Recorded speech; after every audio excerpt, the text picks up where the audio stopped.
Here we have a word problem that is going to require division and division with decimals. And there are a couple little tricks to keep in mind when you're dividing with decimals. Let's read this one first and make sure we get that it makes sense that it's division, because that's the most important part in a word problem. It says Pablo volunteered for a total of 11.2 hours. If he volunteered for 0.8 hours each day, for how many days did he volunteer? So we've got this total number of hours, so that's our big chunk.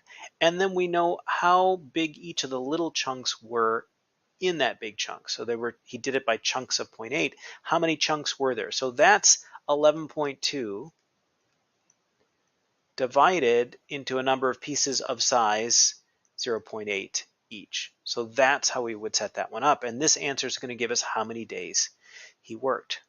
Now, when you've got a decimal here in what you're dividing by, what you want to do is move that decimal point until you have a whole number. So we're going to move it over here.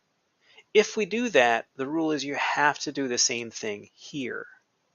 So this problem really becomes 8 and 112.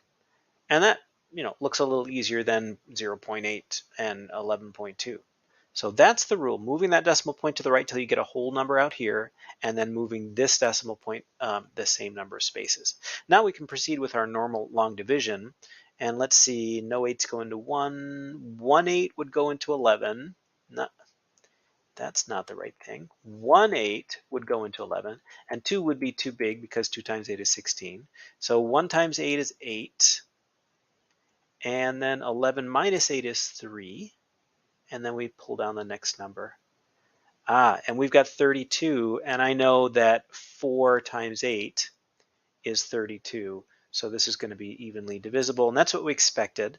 So for 14 days, Pablo volunteered and worked 0.8 hours each of those days to add up to the 11.2.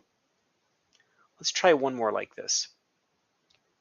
So this one says, Brian needs to plow 2.2 acres of land. If he can plow 5.5 acres an hour, how many hours will it take? Now let's think about this one, because these numbers are a little funny. The amount of land he has to plow is 2.2. That's actually less than how many acres he can plow in an hour. So we would expect this to take less than an hour. So our answer should be less than 1. So we might get a decimal for an answer. But what we're doing is we're taking this 2.2 and we're dividing it by 5.5. All right, so moving the decimal point,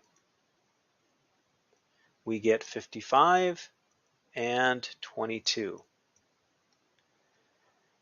So how many 55s go into 22? Well, that's a problem. There are no 55s that go in 22. What do you do when that happens? Well, you can put a decimal point here and add a 0, and make sure to put a decimal point up here in your answer. Now you can ask how many 55s are in 220. And let's see, 2 55s would be 110. Oh, so 4 55s should be 220 if I did that multiplication correctly in my head. Let's try it. 4 times 5 is 20.